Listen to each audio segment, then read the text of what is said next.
Welcome to Scale Up University. Welcome to the course on designing data intensive applications.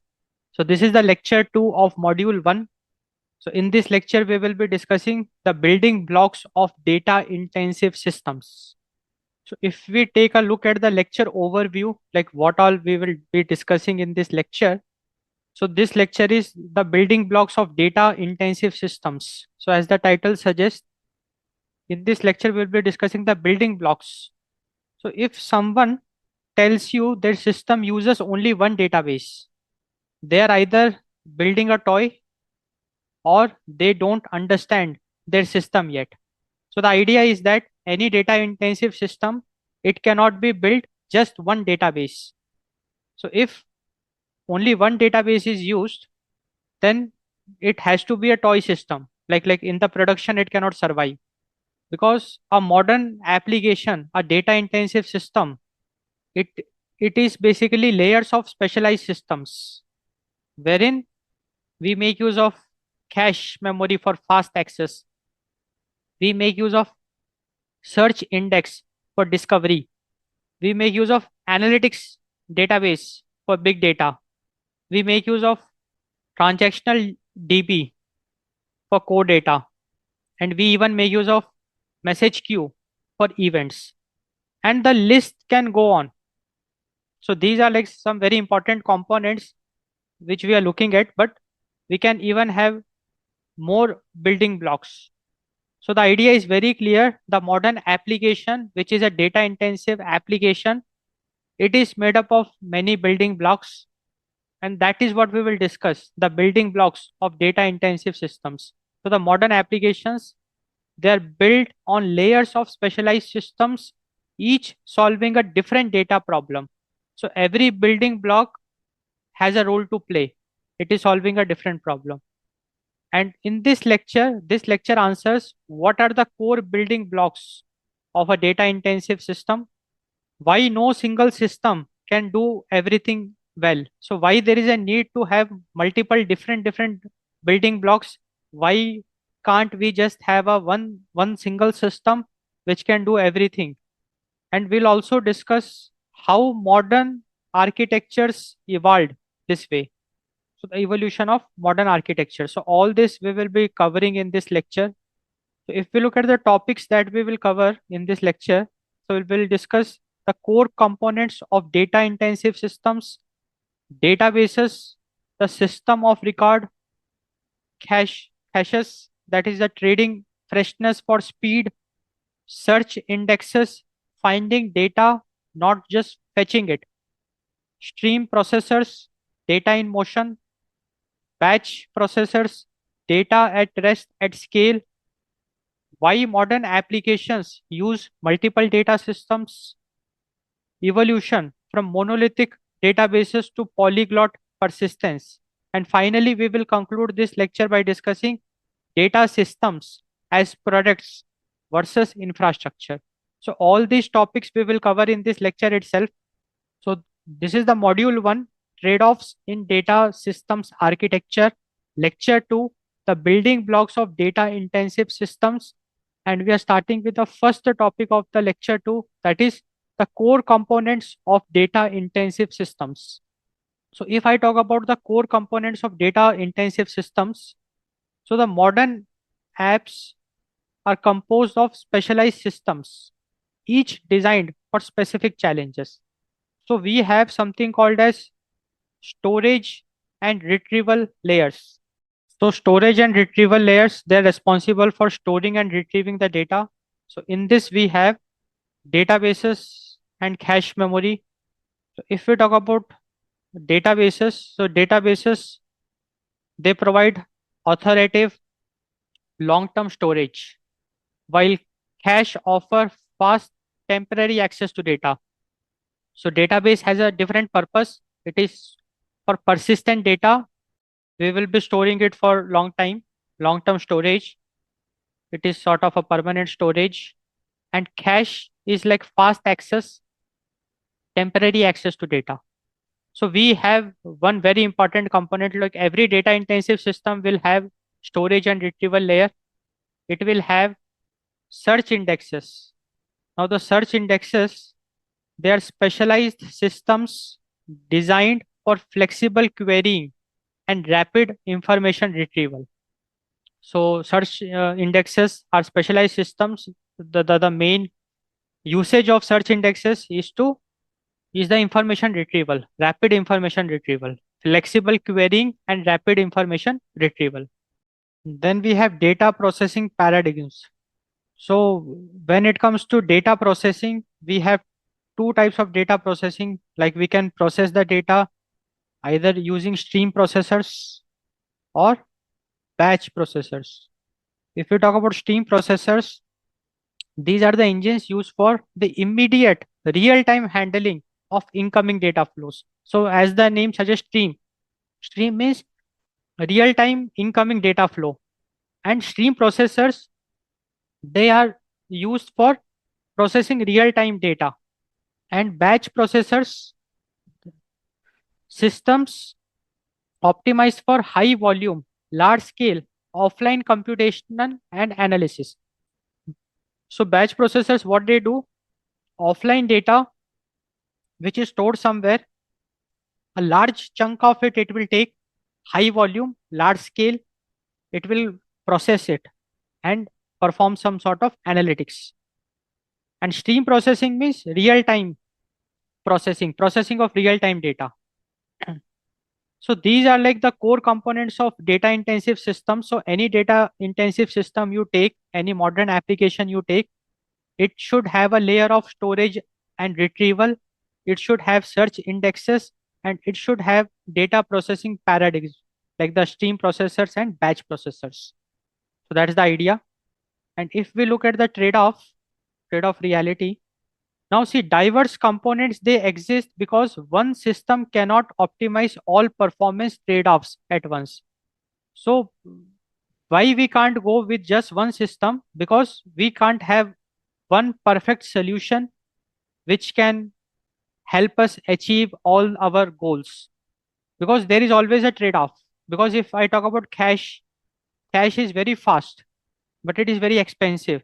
Like we cannot have it in large number because it will be very expensive. So databases we have because it is very like affordable, but it is not fast.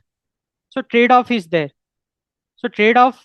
That's why because of the trade-offs, diverse components exist wherein every component has some specific role to play, and hence we have a complete lots of building blocks of data intensive systems.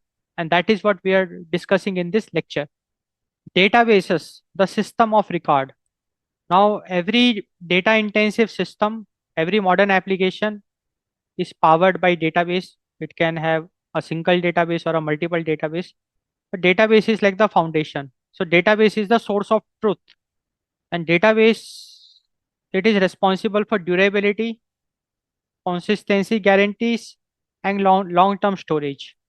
So database, it enables long-term storage, consistency guarantees, durability. If I talk about key responsibilities of database, so databases, they are responsible for data storing reliably, store data reliably. Databases, they support read and write. We can read and write on database. Databases, they can handle concurrent access, and databases, they can recover from failures. They are resilient to failures. So database is like a very powerful building block. Even traditional systems, they made use of database. So database is like the source of truth. We can store data reliably. It is a resilient system wherein it can recover from failures. It supports read and write operations. It can handle concurrent access. So despite of having such a powerful tool with us wherein we can store the data, we can retrieve the data, then why we are also considering other tools? Why database alone is not enough? So that is what now we will discuss. Why databases are not enough. So the limitations of databases. Now, if we talk about databases, they are optimized for correctness. They are optimized for durability.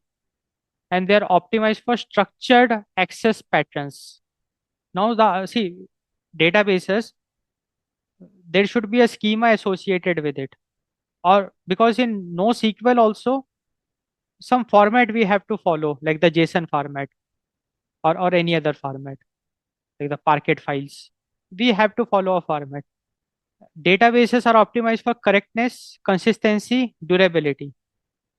Now, databases, what limitations they have is they are not optimized for ultra low latency at massive scale. Meaning to say that databases latency is associated with it. Latency means read and write operation, it takes some time. So ultra low latency, if we want like a very fast database, ultra low latency at massive scale, that is not possible with databases. So like very important limitation of databases, some latency is associated with database operations. Full text search is not possible. Like in database, searching is all about writing queries, and full text search we can't do. Real time analytics we can't do because databases, they don't support stream processing. Rather, it is more of like a batch processing. So real time analytics it does not support, wherein it cannot process the real time data. We cannot run queries on real time data. So the data first it will get stored in database, and then we can run queries on it. Event driven processing.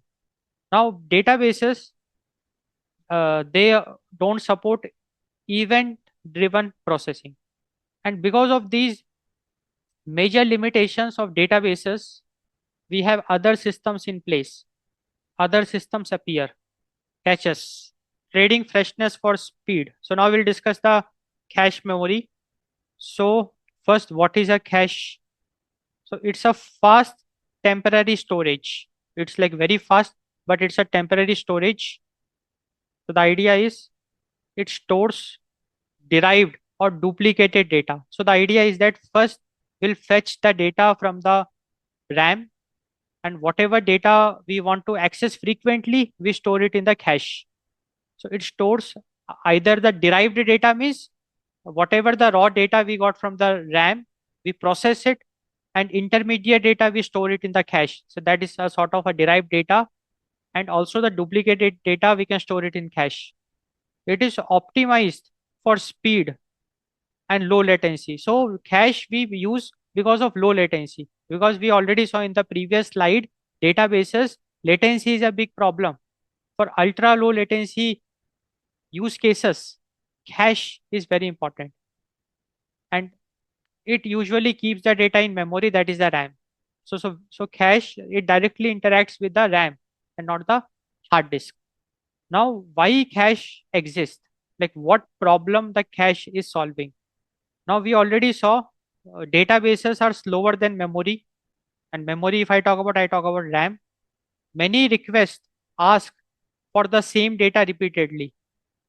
So there are many scenarios wherein same data we will be wanting repeatedly.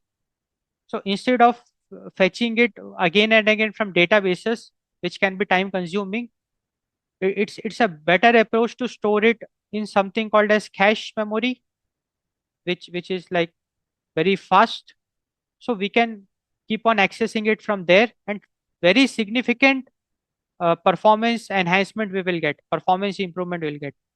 And when read dominates write in many systems. So whenever there is a more read operations as compared to write operations. So the idea is that instead of reading the same thing again and again from the database, what if we can make use of the cache, and if we can just reuse it, then it can be a very big thing. And that is what where cache comes into the picture. So the idea is, why recompute or refetch? Why recompute or refetch what we already know? That is the main philosophy behind using cache memory. Now the challenges. So trade-offs introduced by cache. The challenges. So if we talk about the challenges associated with the cache, So we have a problem of stale data. Now, what is this stale data? Let us understand. So see, now we already know that we have database, we have DB, that is a database. Now the application, the app, instead of directly like first request, it might directly interact with the database. Then that information is stored in something called as cache memory. Now subsequent requests to that particular data, we will not do it from the database, rather we'll keep on calling the cache. Now what problem might occur is that what if that data gets changed in the database? Because ultimately write is something which is happening in the database. See, database is the source of truth. So database containing the latest data, and cache, since it is containing some old data, like not that old. Old means here we can say that a data we try to fetch, first we are storing it in cache. Now the data in the cache can become stale. How it can become stale is like, let us suppose the value of it is 5 and in the database it became 10. Now cache is unaware of that. So unfortunately we will keep on using 5. So the data got stale. So this is a very big challenge. So there are mechanisms to deal with it, but we have to deal with it. So it's a challenge. Cache invalidation complexity. Yeah. So as like just now we discussed stale data. So cache, the data in the cache, it can invalidate also. So cache invalidation complexity is a very big challenge. And consistency challenges. Because of this, consistency challenges will be there. So the big challenge is to maintain the state of the database. Like database is something which is keep on, which is like in the real time it is updating. But cache memory, like the data we want to access frequently, we are just storing a copy of it from the database.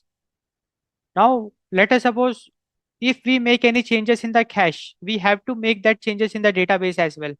Or if any changes has been done in the database, we have to migrate those changes into the cache as well. So there is a so it is a challenge, like so some efforts needs to be put. So that is what the challenges are associated with the cache: consistency challenge, stale data challenge, cache invalidation complexity. So now we'll discuss one very interesting quote worth mentioning. There are only two hard problems in computer science: cache invalidation and naming things. So cache invalidation is like a very popular and a hard problem, and there are quotes also on it. Like it has been said that there are only two hard problems in computer science. One is the cache invalidation, and another is the naming things. So this is a quote by Phil Carlton. Search indexes, finding data, not just fetching it. Okay, so this is like very interesting discussion we are going to make. So see, databases, we can retrieve the data, but search, when it comes to searching, database is very bad. So databases are bad at search. Let us look at why. See, if we talk about databases, they are very good in information retrieval, wherein when exact matches are involved, it will work, because whatever query you will write, exact matches, it can bring you the data. And structured queries. So see, databases, we use it to fetch the data, information retrieval. Databases is not used to find the data, but fetch the data. And fetching the data, it involves exact matching of the keywords and structured queries. And when and databases, they struggle with full text search. They struggle with relevance ranking. They struggle with fuzzy matching, like misspelled words. They struggle with autocomplete. So whatever we are searching for, we have to supply the exact matches. Then only we will be able to fetch relevant data from the databases. Databases, don't support full text search, relevance ranking, matching, and autocomplete. And hence there is a need for search indexes.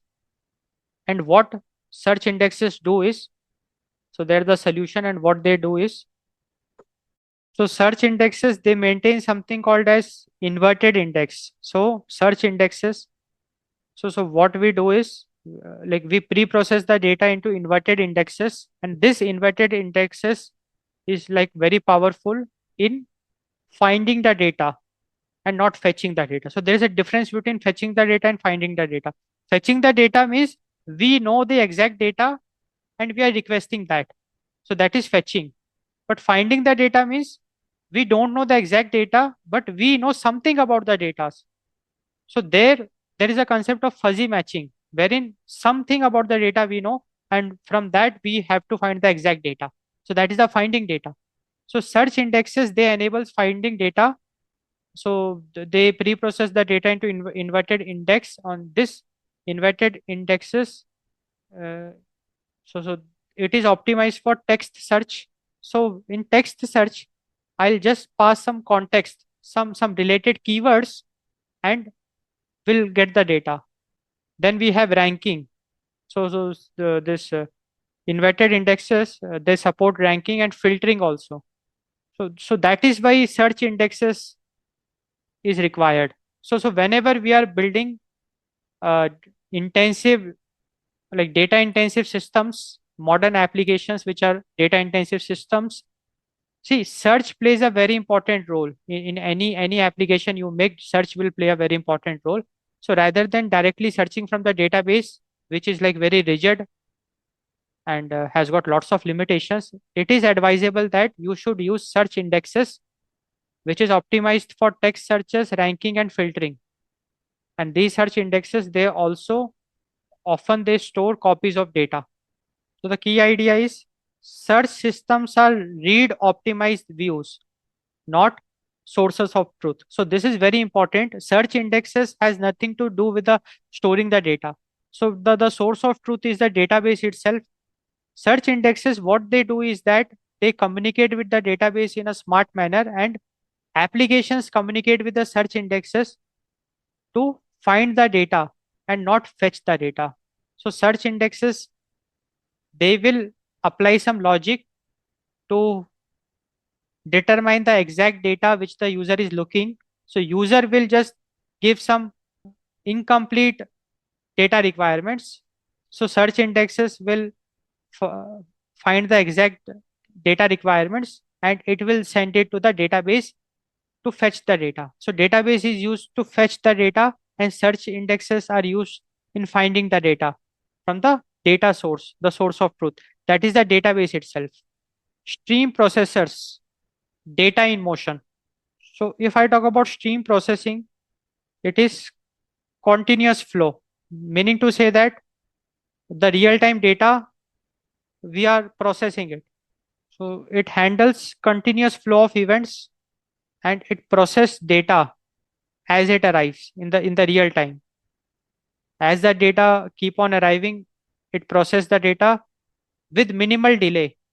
So that is the main advantage of or the main usage of stream processing. So stream processing, it process the data in real time as the data arrives with minimal delay. And stream processing, it can handle continuous flow of events. And if I talk about examples of stream processing, we have something, so user clicks. So user clicks is a kind of a stream processing data, sensor data, logs data, transactions data. So these are like real-time data. Now, using stream processing, we can process it in the real time as the data arrives with minimal delay. So that is the stream processing. Now, why stream processing matters? So if we talk about they assume traditional systems, they assume data is static. Queries are on stored data. So traditional systems, they never consider the real-time flowing data. Rather, they considered the static data, and hence queries were performed on the stored data. But if we talk about modern applications,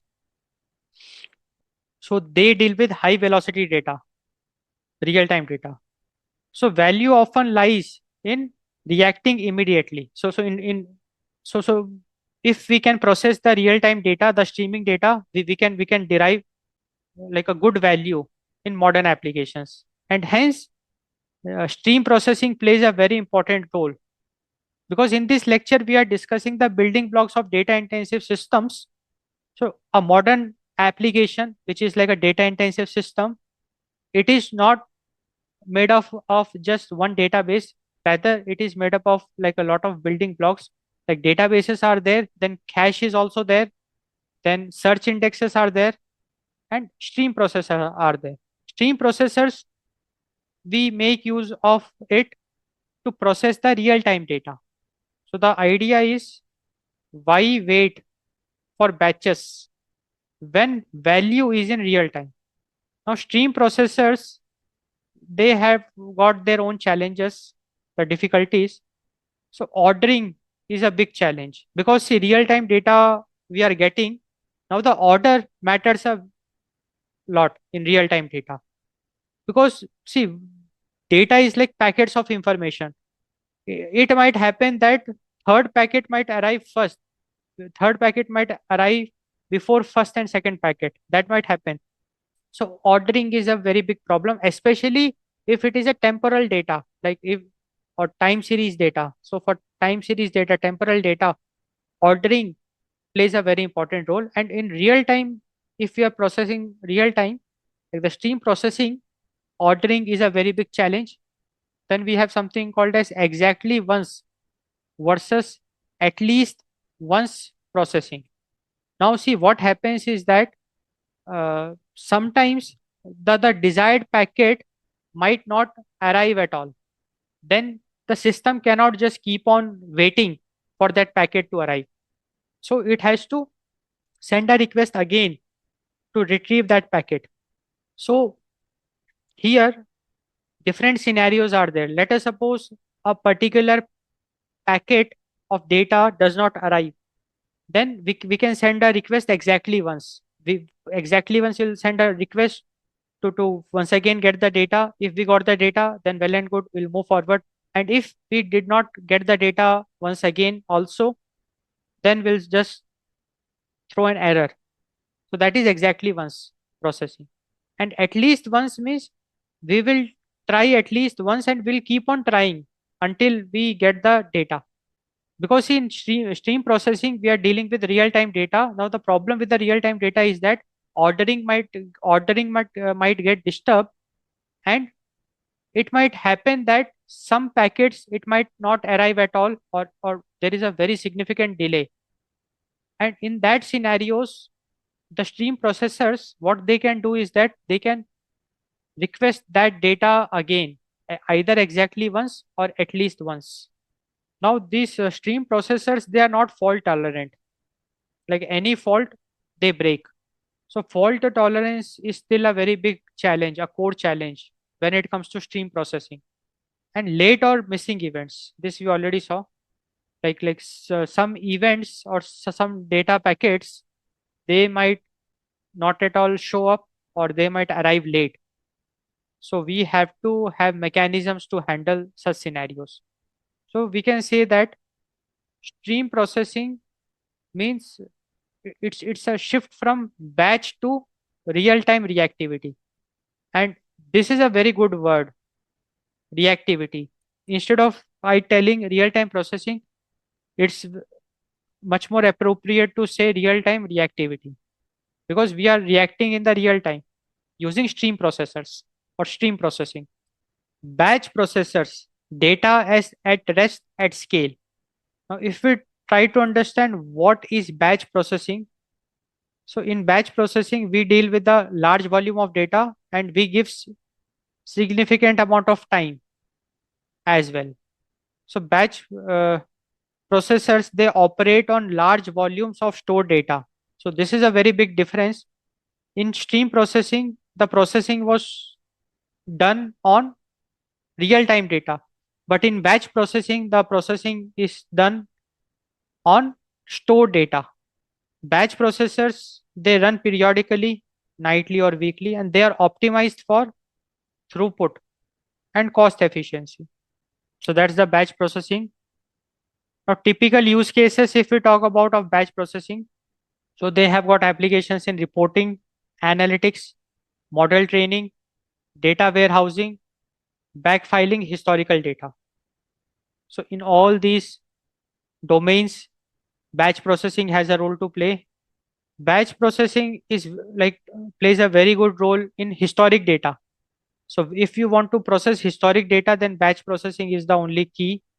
So it is essential for deep historical analysis.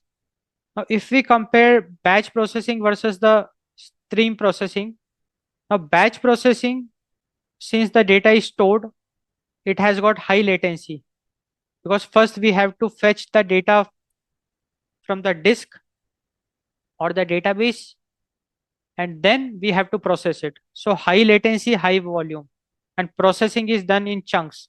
And real time data is already available. Low latency, it is continuous in nature, and we process item by item. So batch processing is the foundation for comprehensive data insights. So if you want comprehensive data insights, then batch processing is something which you should consider. Why modern applications use multiple data systems? Now it's a very important question we are trying to answer. So no system can optimize all at once. Like we cannot have one system which can be perfect for all the scenarios. So there is always a trade-off exists. So either we can have latency, throughput, consistency, and if we have that, then what we are compromising is the availability, flexibility, and cost. So if we are ensuring like ultra fast, like low latency system, if we are ensuring very good throughput, if we are ensuring consistency, then availability, flexibility, and cost will be a very big hurdle. So we cannot optimize all the parameters at once. So if we are prioritizing availability, then we have to compromise a bit on, for example, latency. So the core idea is no single system optimizes all of these simultaneously. So we cannot like until now we don't have a system, a single system which can optimize all of these simultaneously. So if we talk about the resulting pattern, the specialized systems. So in data intensive systems, modern applications, the pattern if we look at, so we have batch for deep analysis. So if you have historical data, you want to conduct deep analysis on it, go for batch processing. Streams for real time reaction. So a modern data intensive system, it will make use of batch processing for deep analysis. It will make use of streams or stream processing for real time reactions, immediate. It will use search indexes for discovery, findability of the data. It will make use of cache for speed, low latency, and it will also make use of database for correctness, the source of truth. So these are like some of the building blocks of data intensive systems. So any modern application you make, you have to deal with all this. You have to deal with batch, you have to deal with stream processing, batch processing, search index for discovery, cache for speed, database for correctness. All this we have to consider. Evolution from monolithic databases to polyglot persistence. Now, if we talk about early era, the databases we used were simple and fragile, wherein they were just monolithic. So it means that what it means, let us discuss. It means one application, one database, simple workloads. Now there was like some serious problems associated with this early era, the monolithic design, and the problems were performance bottlenecks, scaling limits, feature overload in databases, operational complexity. So the monolithic architecture, it was like very complex. It had operational complexity, feature overload in databases, scaling limits, performance bottlenecks. Now, if we talk about the shift is the polyglot. Now, instead of using one databases, now we are planning to use multiple databases. So the idea is using different data sources, so using different data storage technologies for different needs. So now we will stop asking which database to, and we'll start asking which data problem. So instead of asking which database, we'll ask which data problem we are solving, which data problem we are trying to solve. Based on that, we have to make a system, a mechanism, and we have to choose the databases accordingly. So if we talk about one very important insight for this, so here the balance is the key. So if we are aiming for flexibility and scalability, then we have to compromise operational complexity and we have to face consistency challenges. So polyglot persistence, it's a necessary evolution with new challenges. Data systems versus, so data systems as products versus infrastructure. Now, if we talk about data systems as infrastructure, then these data systems will act like the utility. Now, as infrastructure, these data systems, they are invisible to users. They are treated as utilities and they are managed by platform teams. And if we talk about examples of data systems as infrastructure, we have databases, we have message queues, and we have storage layers. Data systems as products, the experience. If we talk about data systems as products, we can see it directly impact user experience, because now data systems, they might behave differently for different users. So it might impact the user experience. They have service level agreements, SLAs, service level agreements. And data systems as products, if we talk about, they require UI UX thinking, because as products, data systems will be visible to the user will be interacting with it. If we talk about examples of such systems, we have recommendation feeds, search systems, analytics dashboard. Now the main priorities we have to keep in mind is the stability and also features and iteration. And things we should avoid is over engineering and building fragile systems. Then system will break. So finally we completed this lecture. So in this lecture we saw that any modern application you take, like a data intensive system, so they are composed of many components and they are not monolithic. Each data system, each component exists to optimize a specific trade-off. Like we saw that there cannot be a single system which can solve all the problems related to data. So that's why we have like different components. So each data system or each data system like component, it optimizes a specific trade-off.